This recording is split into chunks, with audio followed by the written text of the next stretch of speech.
What's up, guys? Welcome to our podcast. She finally realized that it was all mental.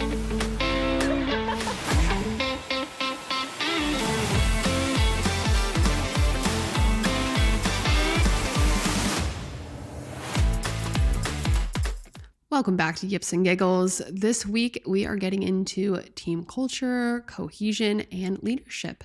We get into the different aspects of a good team culture, how to detect a bad team culture. We'll be giving examples of some great coaches and leaders that you might learn from if you are a coach. And of course, how important communication is within a team. So if you're a coach or player, you might find this episode helpful to really learn how to build a good team environment to ultimately perform at your best. All right, we're back for episode 9. 9. I've lost track. 9. Wait, what is Nueve. it? What is it in Portuguese? Come on, Anya, your lessons have prepared you for this.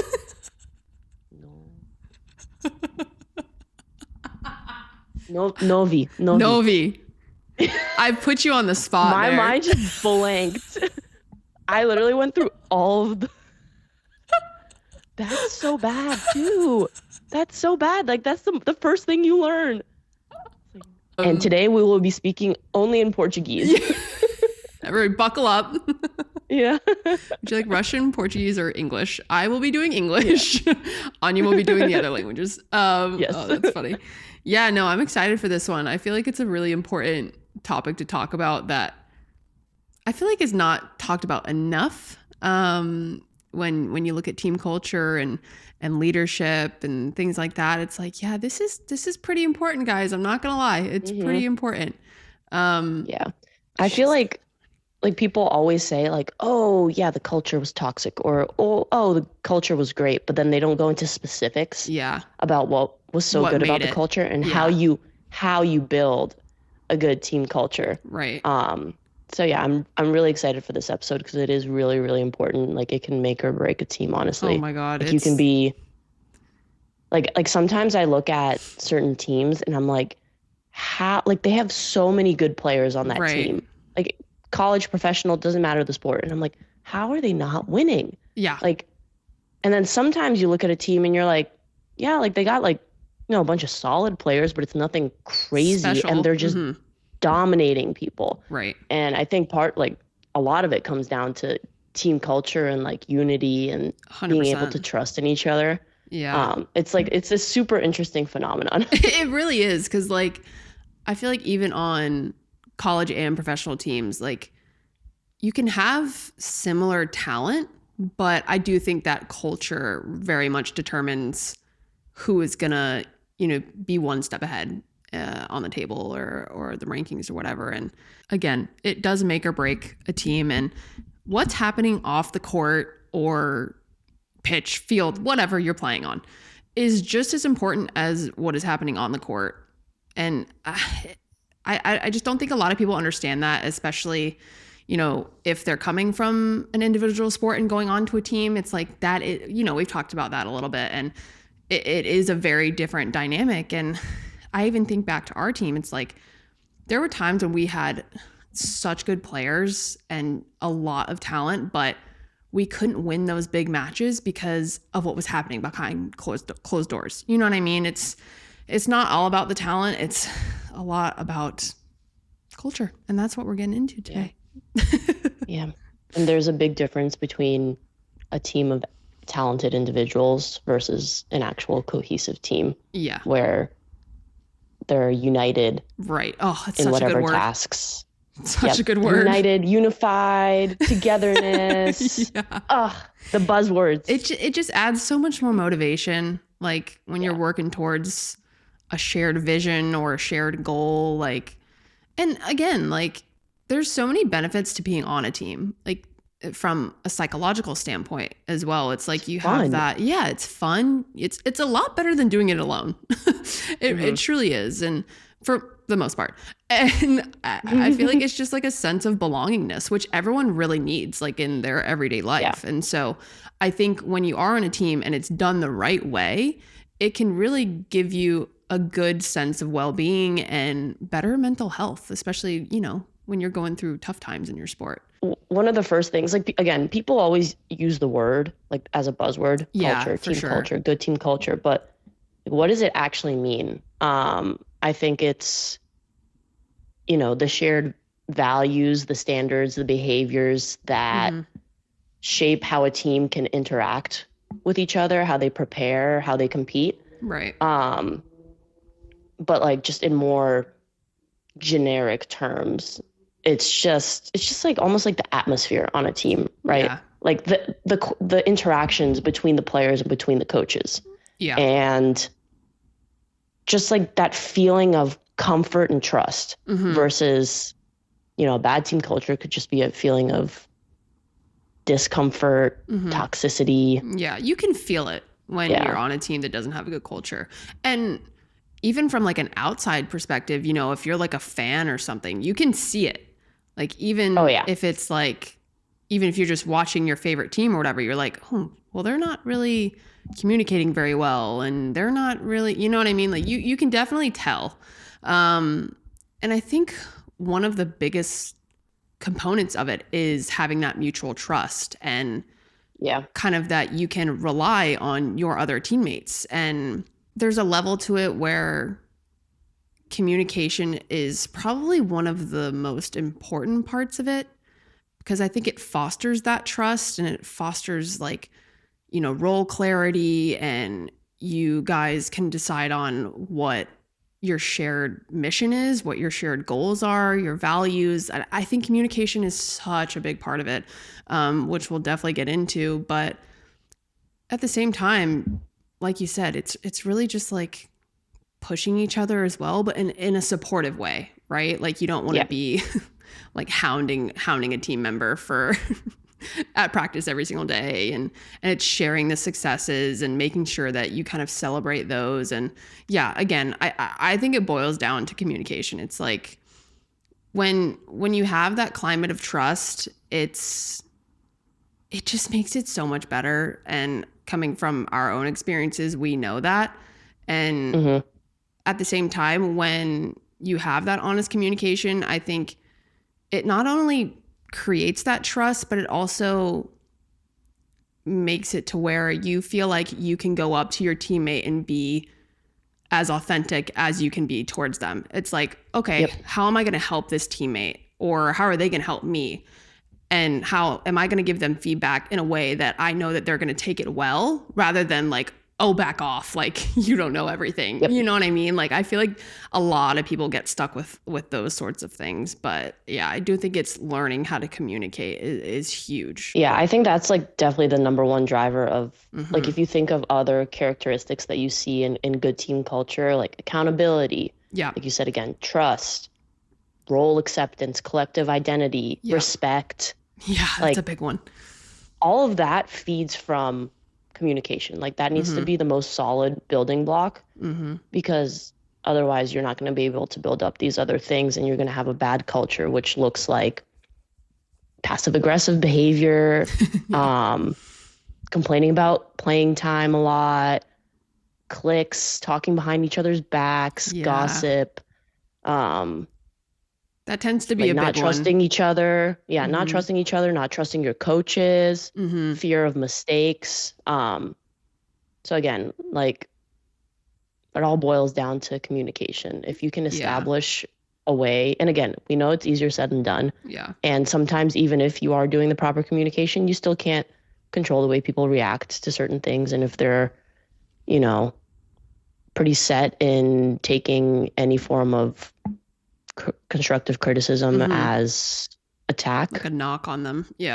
Like there's nothing you can really do about that, but you can do the best you can at trying to set the foundation of like, hey, we're gonna speak openly and honestly, and we're not trying to attack each other, we're just trying to help each other. We're a team, we're trying to help each other, and we're trying to help ourselves achieve our end goal. Right. And kind of going off of that with the communication aspect, there actually was a study that looked at NCAA doubles a while ago, and they actually looked at kind of the intra-team communication. So like doubles partners, how were they communicating in these matches?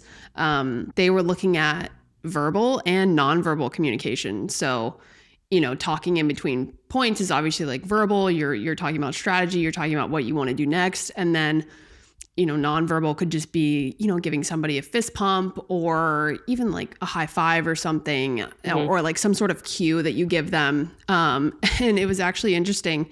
They found that the doubles teams that ended up winning actually had 2 times as much communication going on during the match. So it makes a difference even during the match versus, outside of any like competition, obviously. That's important too. But yeah, like even in match, it's like you need to be talking to each other, especially in doubles, which I know you know a lot about.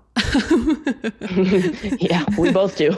Yeah, you do. Yeah, that was. I mean, if you don't know what's going on the person in the other person's mind, if you miss a shot and you're like, oh man, is she pissed at me? Exactly. Like the person doesn't say anything, versus them saying like, hey, it's okay, that was the right choice. Yeah, and you're like, okay, I feel like I can recover from my mistake faster. I'm not worried. It gives you a bit more confidence to actually take that risk that you need to take. As a partner, as a doubles partner, I feel like that was a huge learning curve because I feel like in juniors, I saw a lot of toxicity within doubles partners. It was like people literally wouldn't speak to each other for the rest of a match if like one person like missed a really important ball and they would just like shut down. And I'm just like, this is so bad.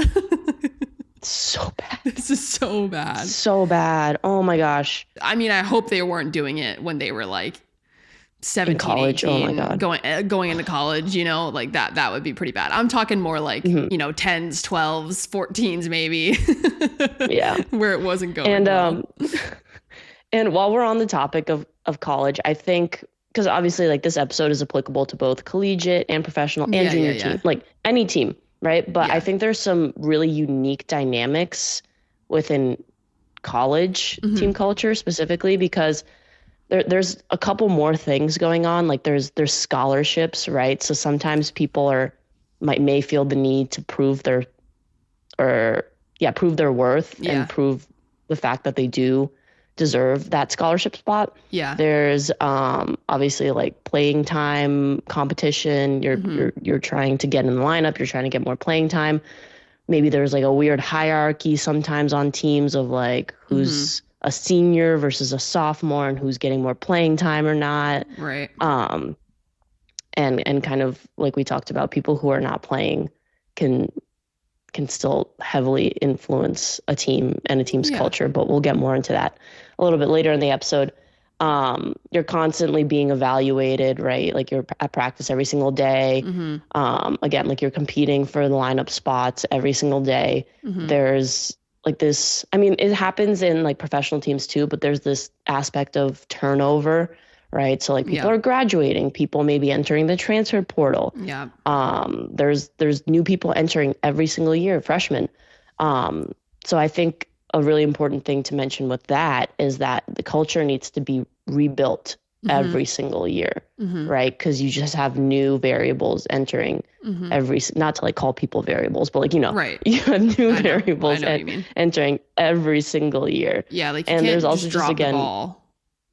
Yeah. You can't just drop the ball. Like you had a good culture one year and then one or two people leave and one or two people come in, and it honestly can be a completely different team dynamic. Oh yeah. No matter how good it was the previous year, and you need to constantly just be building and resetting and focusing on the core values that you guys want to pursue and the habits that you want to build as a team. And I think just the last thing to mention is obviously, again, there's a high time demand with travel, competition, academics, training, and teams, especially in college, spend so much time together, so much time together. So you'd want to have a good team culture, because otherwise, if not, you're spending 70% of your time in like a toxic environment. That's not literally good. Yeah. And you're not spending actually that much time together on, practice and things like that. It's more so outside of that. It's like you guys are eating together.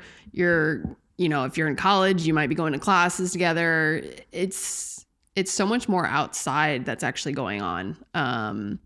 rather than actually within the sport. And yeah, like when you put it that way, when you put all of those things together, hi Salem, I feel like it's Salem's gonna make an appearance. Oh no. She's like, this is boring for me, Mom. Yeah, she's like, stupid microphone. I just feel like, you know, when you mention all of those things, it's like, oof, it is kind of difficult to get everyone on the same page and kind of create that team culture. Yeah. But I think, you know, when it is good, it's great because you guys have to go through so many things together. Like you even if you have a good team culture, sometimes you guys still might not be, you know, winning. You might be going through some losing streaks. Yeah. You got to deal with that. You might have some bad injuries on the team, and maybe you're losing someone really important to an injury. There might be lineup changes. There's so many things that you have to kind of go through as a team. And so if you don't already have that strong team culture, it's like, well, how are you guys going to handle that?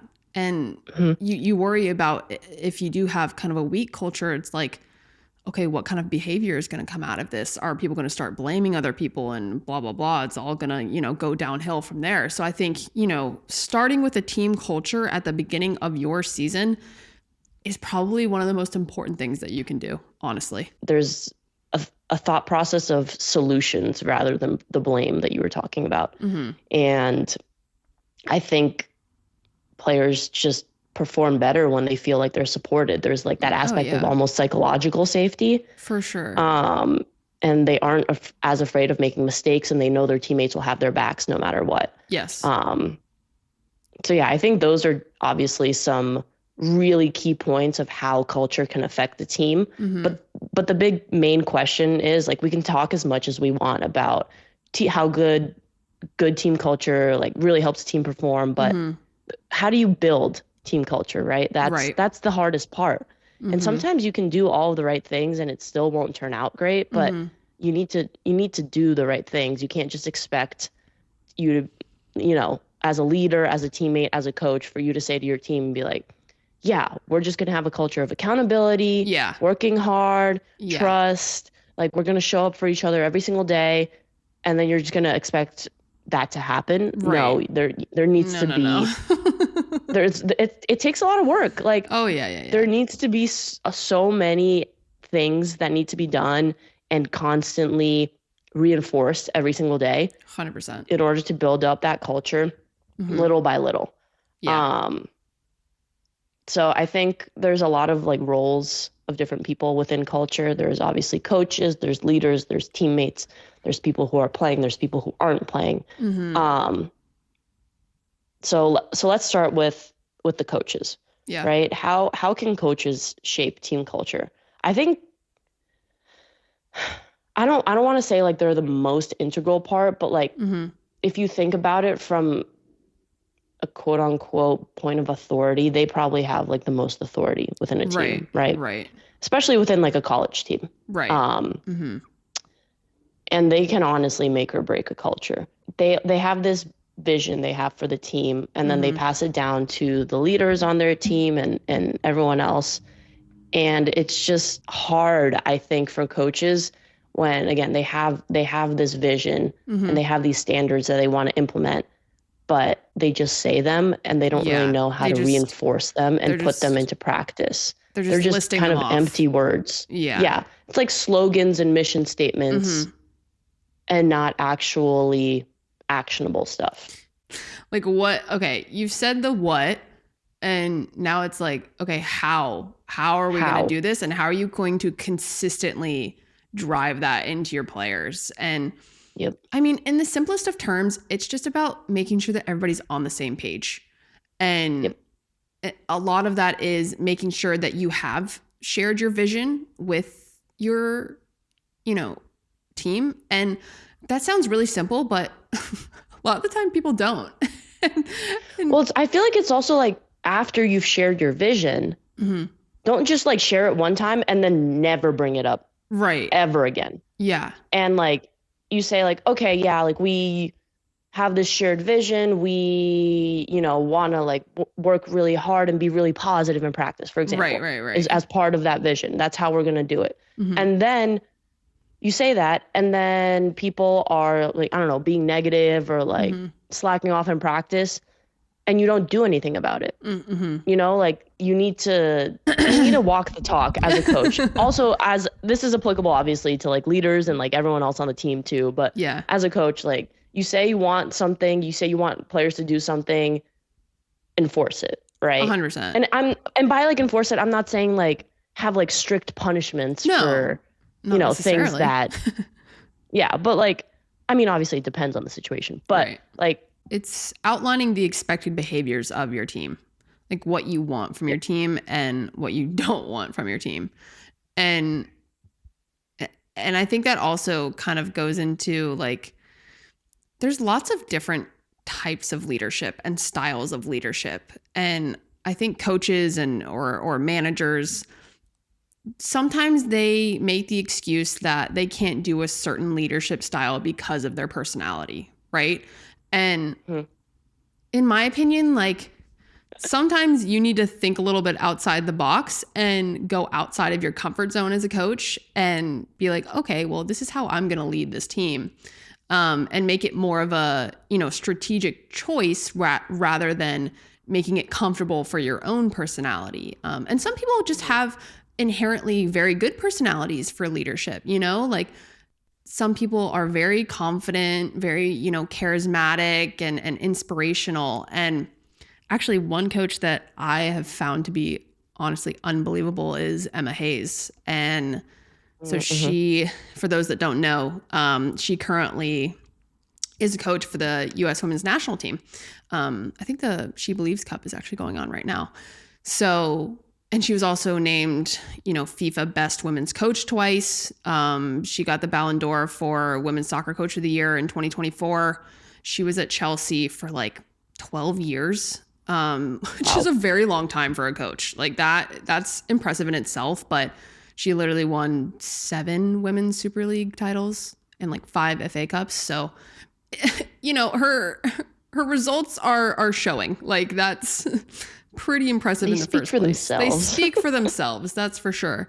But I think she is honestly, for any coaches that are listening, please go like watch some of her videos, watch some of her speeches, watch her in press conferences. She's very good as well, or like huddles, after games. She's unbelievable. And I think a lot of people can learn from her. But I actually I'm going to play a clip. Oh, a clip. We're going to play a clip because, and this isn't even like one of her best. Like this is just very recent at the She Believes Cup. So this was after the US's win against Argentina. And so this was before they were about to play Canada, which they also won that match as well. I believe 1-0. And I think they play Colombia today, actually. So this is not like a planned like pre-match talk. This is just her in a post-match huddle. And she still is like amazing at speaking. I just wanted to give you guys a little taste. So it's a win, right? And remember, as we develop into winning tournaments, sometimes you're going to face an opponent. Oh no, they make it scrappy. It's a little bit ugly. It gets into a hair-pulling contest. It's not pure. But what is important for everybody is to make sure you don't feel disappointed. We have won the first game. That's step one. And we have positioned, lots of you might not have had the experiences of playing against Argentina, for you to be reflective and say, actually, if we get a team like that in the World Cup, what have I learned? So step one's done. We've won the first game. It goes. And that includes the analysis of it. Not because we don't believe in the analysis of it, because it's next game. And all focus is on Canada. And we might weave some of these pieces in, but with quick turnaround, it's next game, next action. And I think I'm looking at you all so that we're in a position to go, you know what, we've got our first 3 points on the board. Next one. Now everything goes into Canada, all right? And we stay together, as always. We lift each other up. Good start. Solid. Well done. Well done. I love her. I feel like I'm ready to run through a wall. No, literally. Like, and that wasn't even like a super hype on one. The pitch, coach. Like, Put me in. Like, it's just, she has so much confidence in what she's saying. And I love the part where she's like, what have you learned? Especially for players who, you know, aren't super experienced or whatever, and learning from that game, but then also, all right, we're moving on. Next game. Like, we're going to learn from that. And obviously they'll do their analyses and things like that. But now we're focusing on the here and now and what the next game is for them. And she's just so good. It's like staying on task. Yeah. And being super encouraging, but also it's kind of like Lauren mentioned in her episode, like neutral thinking. Yeah. Right? Like, we're not getting too high, we're not getting too low. Right. We're just staying on task. Exactly. We're being like just super focused and locked in on like what we can do. We make mistakes, that happens. It's fine. We know what we need to do, and we're just going to execute. Yeah, and she's so good, and I watch so many of her clips, and she actually has a book that I really want to read that kind of goes all into like her leadership playbook and everything. So I think that would be so good to read, and highly recommend for other coaches out there. And yeah, when she was at Chelsea, she was huge about, I mean, she's huge about it at every team she's at, but she spoke a lot about team culture.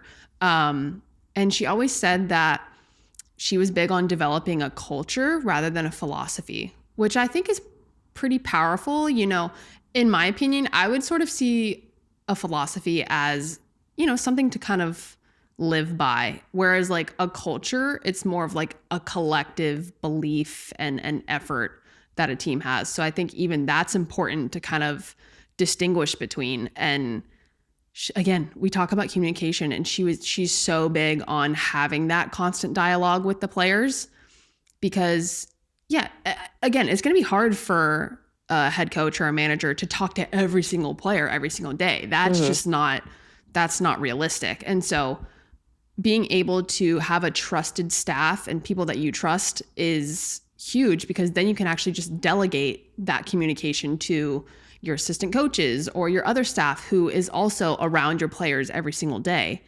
And I just think that that's huge. And she also talked about, you know, we've kind of discussed this earlier, but, you know, not blaming other people and making sure that you get that feedback. You have those checks and balances so that everyone is communicating, everyone's receiving that feedback, constructive feedback, and then everyone knows what they're supposed to be doing. And that, in a sense, is role clarity, what we were talking about, which I think a lot of people don't realize is such, I mean, that honestly, I think role clarity has probably, that and goal setting probably has one of the biggest effects on team culture, in my opinion, and in the research. When you have an idea of the role that you play on a team, it also brings the sense of belonging, right? Versus when you're confused and uncertain about what you're even doing on this team. And I think that also just helps build that, again, that culture, that trust on a team where people feel like they belong and people are more motivated to help out their teammates and push themselves and really just work hard to make the team succeed. Right. And I feel like she also talked about professionalism. Like, what would you say professionalism looks like to you? I think it's doing the little things every single day that you don't want to do, but you know you have to do. Like, I think it's literally just knowing what your responsibilities are and showing up and doing them even when you don't want to do them. That's literally like what it boils down to. It's like knowing you have to do something and doing it. But I think it's also like, it's just the simple stuff, like not showing up late, showing up on time. Yeah. I'm telling you, it's not like the big things of like, scoring the game-winning goal every single time. Like, no, it's the little things. It's showing up on time. Yeah. It's, stretching after practices. Like, it's making sure you do a proper warm-up. Right. You're making sure you get enough sleep. Right. Yeah. It's crazy how people just can't seem to get that sometimes. But she did talk about that a lot, which I think you kind of have to foster that within a team. And you also have to lead by example, right? Like if you're a coach and you're showing up 20 minutes late I mean, some people might have good reason, but if you're doing it all the time, constantly, it's like, well, then can I just show up late? Like, you know what I mean? Yep. So it's just setting those standards. And then she also talked about, you know, during her coaching role right now with the US women's team, she talked about just how to be a great leader. And I thought a really good part of it that she talked about was having empathy and actually trying to understand players and your staff, which, I mean, it just makes the environment so much better. Like you're connecting with people, and again, you can't really rely, I mean, you can, but you can't really rely on your personality that much. Like you really need to develop those skills of empathy and connection to kind of get everyone to their best potential, if that makes sense. And I think a lot of coaches get caught up in that. It's like, just because you have a certain personality, you know, it takes a little bit more than personality to be a good leader for your team. Like, advance your skills. Like, you're still learning day to day as a coach. You could be coaching for 5-10 years and you're still learning. And I think it's, you know, like I said before, go watch Emma Hayes speak. Go watch what she does on a pitch. Like, you can learn from other coaches. There's nothing wrong with that. You can take courses or, you know, get certified in certain things to become a better coach. And I think that's where a lot of coaches are like, well, I'm the coach. Like that's who I am. And it's like, no, like you can actually do more than that. You know what I mean? Yeah. I think, like, for me personally, at least, I think the best leaders are the ones who listen before they speak. Yeah. So again, like the empathy point, right? Like, it's not just them talking a lot, it's them listening so that they can understand where a player's coming from, where a fellow coach is coming from, whatever. Right.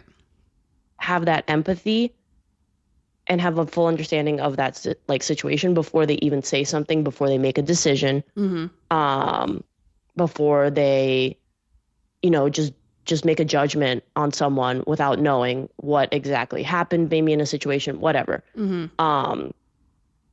And like, yeah, coaches can keep learning from other coaches. Coaches can learn from their players. Yeah, 100%. Like, listen to your players. Like, you can learn so much from your players too, and vice versa. Players learn so, like, we all, as, again, not to get too deep, but like, as a human society, we all learn from each other. Same thing in the corporate world. Like, like your boss can learn from you. You can learn from your boss. Like it doesn't serve people when there's this super rigid hierarchy. Yes, I feel like in teams, like obviously there needs to be someone that does have that final authority. Yeah. Right. Because then it would just be like, no, nothing would ever be able to get done. Right. But it can't, I mean, there's different leadership styles, but I feel like in today's day and age, like this authoritarian, like super authoritarian leadership style probably doesn't work the best. Like, again, you need to be able to put your foot down in certain situations and be like, yeah, no, that's not going to fly, or yeah, no, you're done, or we're doing this. But it's a collaboration. Like, we're constantly learning, we're constantly evolving, we're constantly trying to get better, and everyone has interesting, unique perspectives, interesting, unique ideas that we could all learn from. Yeah, and I think it is interesting because I feel like some coaches and managers, sometimes they'll take that approach where they're almost like a friend. And I think you have to be a little bit careful with that. I think it can work, but I think you do need to be careful with it because, you know, what happens when you do have to make tough decisions and then that player's like, oh, but we're so like close, and you know, whereas other coaches might just take a step back and be like, no, I'm not gonna even, like, you're not my friend, I am your coach. You know what I mean? And I think, you know, you can find almost like a middle ground, but sometimes certain styles might work better in different environments. And I think that's something that you have to learn as a coach, and you might have to adapt based on the team that you're at. And it's also a thing of like, you're not always going to be right. Nobody's perfect. Nobody's always 100% right. And so you have to be willing. The willingness. Willingness is huge. You have to be willing to admit that you have made a mistake. and you have to be willing to accept feedback. Because if you don't, you have zero growth mindset whatsoever. You're not going to grow as a coach, and you're certainly not going to grow your players. You know what I mean? Like it just all, and that's the last thing you want. That's pretty much your goal. You want to grow your players. I have a question for you. Do you think culture can be like recruited? So like in college, right? You get recruited. I mean, in pro teams, you get like scout, like you talk and like you determine which players you want, you might not want. Do you think you can judge a person's character off of a few interactions with them and recruit culture? I think you can definitely recruit culture, or at least you can try to. You can recruit a certain character that you want to be on your team. And it's going to be hard to do that if you're, in a different country or something, and you're just, talking on the phone. But I think it's very important for coaches to talk to other coaches or just other staff members that have actually been involved with this player to truly get a full picture. Because, one account of a person might not tell the whole story. So I think it is important. Positive or negative. Right, exactly. I think it is important to get multiple sources. Because at the end of the day, like I said, you are spending more time in a locker room or a treatment room together or having meals together than you are out on a court, out on a pitch, out on a field.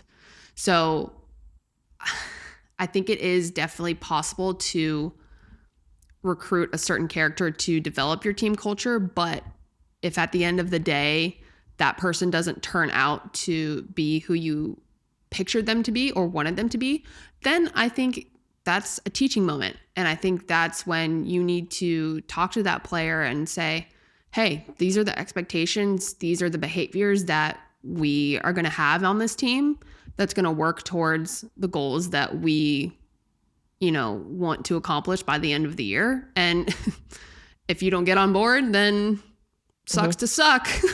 Like if you want to dumb it down to the most basic principle, it's literally just that. Yeah. Like, rewarding effort, rewarding leadership, rewarding like making the right decision and it not turning out well. And again, that doesn't mean like punishment, but that means like you need to address certain things if you see them continuously come up.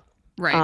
I think a lot of the stuff that we talked about with coaches can also be applicable for just team leaders, right? Because it's a lot of the same leadership principles. Right. But I think leaders have a little bit different of a role compared to coaches. Well, obviously, because A, they're playing, but B, I think they kind of serve as the bridge between the coaches and the team, right? So I think like the coaches and the leaders and the team all need to work together, but the leaders and the coaches, like the leaders should be translating they should be on the same page as the coaches, right? Right. So again, we need to have those common goals, but they should be the ones that are able to kind of like translate those goals, those shared visions into the team, right? And start embodying them and start trying to help drive that expectation, that culture across the team. And even when like maybe the coaches aren't doing the best job at supporting this team culture and building this team culture, that doesn't mean that the team leaders like just drop the ball. Right. Like then they have to be the ones to try to instill this shared vision, these standards within the team. And I think it's important to mention that leaders doesn't mean just captains of a team. Yeah. Anyone can be a leader on a team. Right.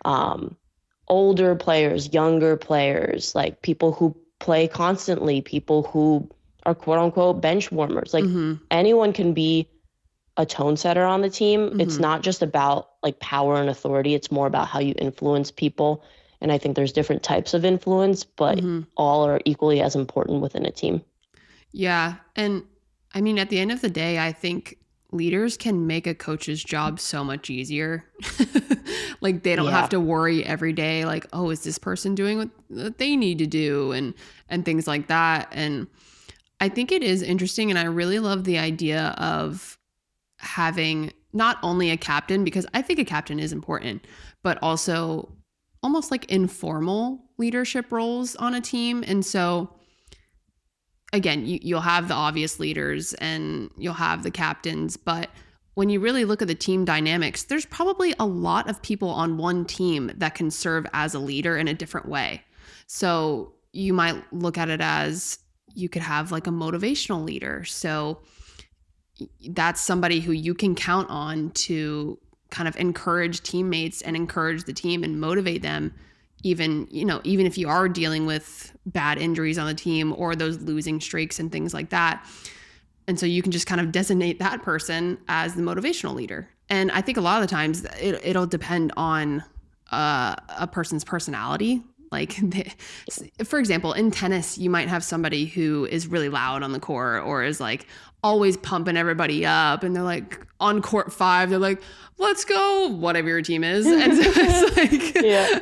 And so I think that's almost something that you can give to that team member as their role. And it also probably makes them feel not special, but valued. You know what I mean? And so not just having a captain, but having leaders underneath that captain that they can kind of count on. And another example might be like a social leader. So, which I think is very important. So things going on, off the field, off the court, they can help deal with conflict. They're someone who is trusted on the team by everyone and is very good at listening. And so, there's different character traits that I think can fit into certain leadership roles within a team. But again, you're always going to kind of look to that captain who is going to make those decisions and is going to be that liaison between the team and the coaches, which is obviously still very important. But you can have the subcategories of leaders too.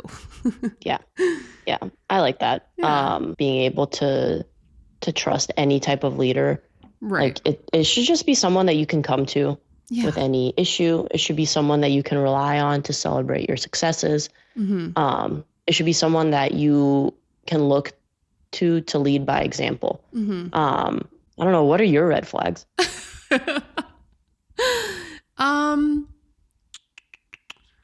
I think a pretty extreme red flag right now is I have heard that players are going and playing pro tournaments during the spring team season. Oh yeah, that's been a big conversation. So, completely removing yourself from the team is probably not the best thing to do for the team culture. I'm surprised that coaches are letting players do that, especially when it's during the team season and the matches have so much importance with it. And I think that is a culture that does not need to be normalized. It's like, okay, well then why are you playing college tennis? Like, that's literally what I was going to say. Why are you here? Why are you here? I don't get it. Just go pro. Like, yeah. I mean, I understand, like, if you're a good player, you want to play pro tournaments and you want somewhere to train, or you don't have to pay as much if you're out of college.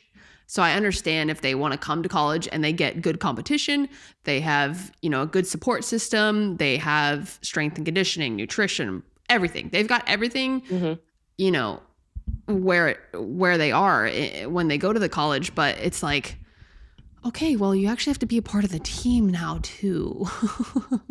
Yeah, like I think someone who did it really well was, I don't know if you remember her, because I think it was the year after you graduated, but Diana Schneider, who played for NC State, she was like unreal. She's like, I mean, she was ridiculous. Really, I don't even know what her ranking is right now, but she's like really good. Yeah, like she's like top in the world. Yeah. But she came from 1 year to NC State, and like obviously like she was good enough to go play pro tournaments. Oh God, yeah. But I feel like she played like almost every single match in the spring. That's good. And like you make a commitment to a team and like they're providing you with resources. So you kind of have a commitment to go play for that team. Right. Otherwise, like especially like during the spring team season, like how are you just not playing in the team matches? It's so like odd. I wonder like what kind of environment that would make on a team. Not a good one. Like especially if it's only like one or two people that are doing it. It's like, okay, well, we wanted you. You're obviously like a huge part of this lineup. So I assume she was playing line one, I assume. Yeah. I mean, it's not like she's getting bad competition. Like, no, if you're playing one, especially, you know, at an ACC school, you're getting some very good matches. So I think that's good that she at least showed up for them. I think those are kind of the red flags, and that's obviously a pretty extreme one that I hope does not become the norm. But I think also in a sense, it's like, how can you actively build that culture? And I think it's so simple to just have conversations with your players, but make like regular team meetings, but also individual player meetings. And again, that's difficult for larger teams. So for like football or even, you know, soccer, it might be difficult. But that's when you have like the extra coaching staff that's responsible for certain parts, that they can be responsible for the players that they, you know, interact with the most. Yeah, exactly. But yeah, just having those meetings, it's like you're just getting FaceTime with the player and the coach, and you can kind of clear up anything you need to clear up. And I just think it's so helpful to just have those scheduled times rather than, you know, a player being afraid to go in and talk to a coach because they feel like they're bothering them or whatever. And I think it's also about just be available. Yeah, just be available. Make it known that you're available. Yeah, exactly. But I think it's also like finding things to bond over. Like, I'm trying to think of any team bonding. What team bonding stuff did we do? I mean, we would have like team like dinners, like going over to like an upperclassman's house. That was fun. We would have like picnics like at the end of the year. I know like when we were traveling, sometimes we would do escape rooms. That was fun. Those were fun because those are like, you do actually have to work together. If you don't work together, like you're not getting out of the room. And we're all very competitive, so we have to get out of the room. Those are fun. Those were so fun. I actually want to do another one. They were so fun. Something that we did last year I was there, my master's year, was we started doing this like almost like Secret Santa, but like with snacks every time before a road trip. So like everyone would get a name of a person like randomly sent to them, and like you wouldn't know who has you only know like the person that you have, and we'd show up like to the bus or with just like these little like snacks for that person, and sometimes even cute. Like a little note. It was like fun. It was like exciting. Like, oh, who has me? Like, what snacks are they gonna bring? That's like cute. Trying to, and it helped like you get to know your team better too. Like towards the end of when we were doing that, like people knew like what everyone's favorite snacks were. Like people would show up with like their Starbucks drinks or like, you know, their little like gummy, like whatever people liked. And they probably had like just super stories behind it too. Of like why that was their favorite snack. And like, I mean, I don't know. I thought it was fun. Like, I thought it was cute. Like, it was great. Like, I don't know. It made me excited to like travel. Exactly. And like, what's better than food? Exactly. But I mean, at the end of the day, it's like, I feel like anyone who is a part of a team and who really wants to be a part of a team is saying like, what can I give to the team rather than what can I get from the team? And that's a very, very powerful question to ask. And I think a lot of coaches should kind of frame that question to their players before a season even starts so that they get on the same track of, okay, let's be thinking as a team rather than an individual and keep that, you know, team orientation going. And it's important. And I think along those same lines, going back to the shared goals and the shared vision, like let your players help you craft those shared goals as well. Like ask them, like, what goals do we want to set for our team this year? And when they feel like they have responsibility and ownership in those goals, they're also more likely to want to work harder and strive for those goals and not be in that individual mindset and kind of shift to that collective mindset. It's collaborative. It's a collaborative process. And I think this episode is important for not only teammates to listen to, but coaches. And I hope they got something from it. Because I always find the psychology of coaching really interesting. Really interesting. Because not we a lot should do of, like a whole episode on that. Yeah. We'll definitely get into coaching and definitely more into those leadership styles that we were talking about, and maybe even more examples of different coaches that have been successful and why they've been successful. So yeah, I think that's definitely an episode that we can get into in the future. So thanks for listening, guys. Girls just wanna have fun. And now we will be breaking out into song. So please go support our Spotify album or SoundCloud. Anyways, bye guys. See ya.